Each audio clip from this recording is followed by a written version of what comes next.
Hello guys, welcome to my another blog. তো Radhe Radhe guys, কেমন আছো? আশা করছি ভালো আছো আর আমি খুব ভালো আছি। তো আজকে হচ্ছে নিউ ইয়ার 2024। তো হ্যাপি নিউ ইয়ার। তো কেমন কে কোথায় ফিস্ট করছো বা পিকনিকে যাচ্ছ আমাকে কমেন্ট করে বলো। তো আমি আজকে খুব জলদি উঠে গেছি, চ্যান ত্যান করে নিয়েছি। তারপর আমরা সবাই উঠে গেছি, সবাই চ্যান ত্যান হয়ে গেছে। তারপর আমরা সবাই সকাল সকাল ফ্রেশ হয়ে দেখো সবাইকে আমি দেখাচ্ছি। সবাই হাইবে করছে। তারপর কিছু সময় পরে আমি তিলক ধারণ করতে বসেছি।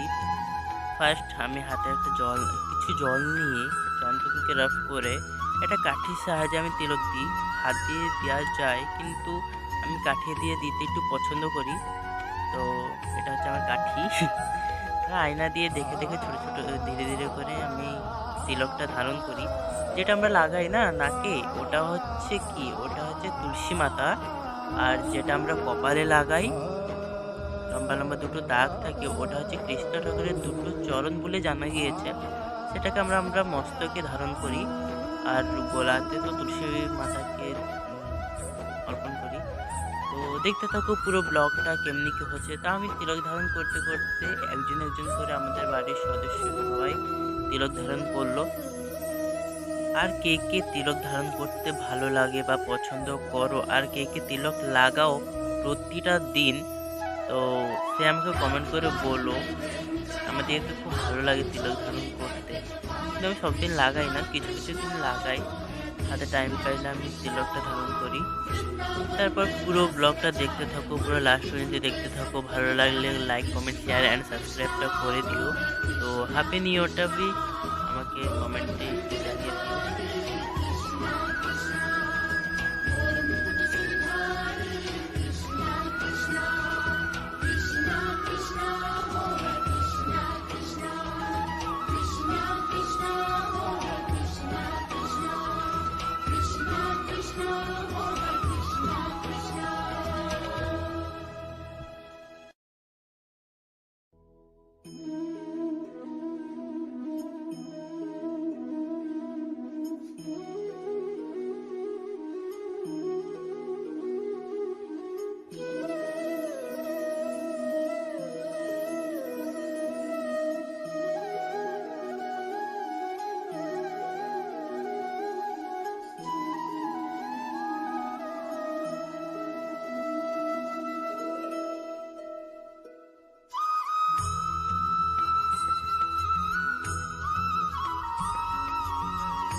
তো গাইস, তারপরে এখানে আমার তিলক দেওয়া কমপ্লিট।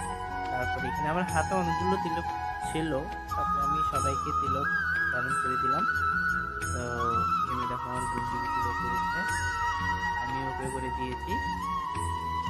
কেমন লাগছে আমার কমেন্ট করে বলো। আর পুরো লাস্ট পর্যন্ত ভিডিওটা দেখতে থাকো। অবশ্যই ভালো লাগবে কি লাগবে না আমি জানি না, কিন্তু কি হবে আমাকে কমেন্ট করে বলো, ঠিক আছে?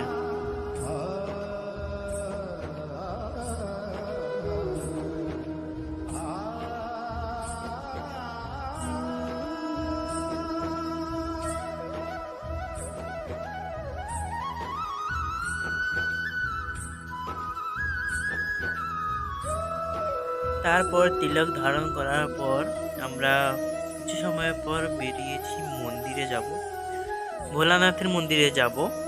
তারপর আমাদের গোবিন্দ মন্দিরে যাব। তো দেখতে থাকো। আমরা মন্দিরে গিয়ে পৌঁছে গেছি, আমাদের বাড়ির অনেকটাই কাছে। তো আমরা মন্দিরে পৌঁছে গিয়েছি, এখানে পুজো অর্চনা করবো। তারপরে বাড়ি ফেরার সময় আমাদের বাড়ির পাশে আরেকটা মন্দির আছে, গোবিন্দ মন্দির, ওইখানে যাব। ওইখানে দর্শন করার পর বাড়িতে যাব।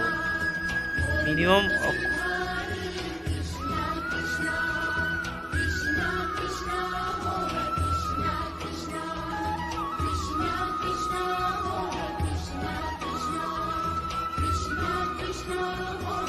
এটা হচ্ছে আমাদের গোবিন্দ মন্দির।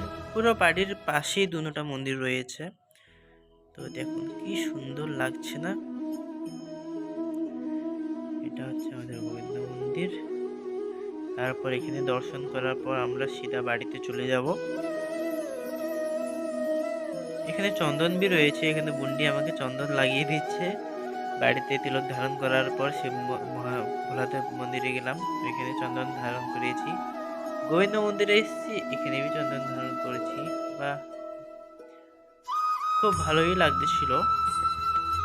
তারপর আমরা ঘরে পৌঁছে যাচ্ছি।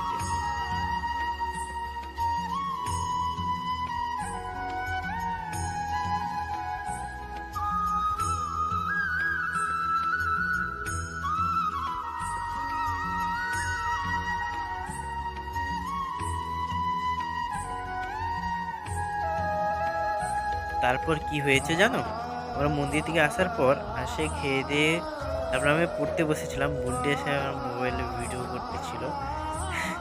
আমি পড়তে বসেছি, তো ও এসে ভিডিও করতেছে। হাসি লাগছিল, তো দেখতে থাকো। আমি ভিডিওটা এখানেই রেখে দিচ্ছি, ভালো লাগলে লাইক কমেন্ট শেয়ার অ্যান্ড সাবস্ক্রাইবটা করে দিবে। তো কেমন কি হচ্ছে ভিডিওতে আপনারা কমেন্ট করে বলো, আর আমার পাশে থাকো সদা সর্বদা। আচ্ছা, তারপর আমি ভিডিওটা এখানেই এন্ড করে দিচ্ছি। তো দেখা হচ্ছে আরেকটা ব্লগে। তো টাটা।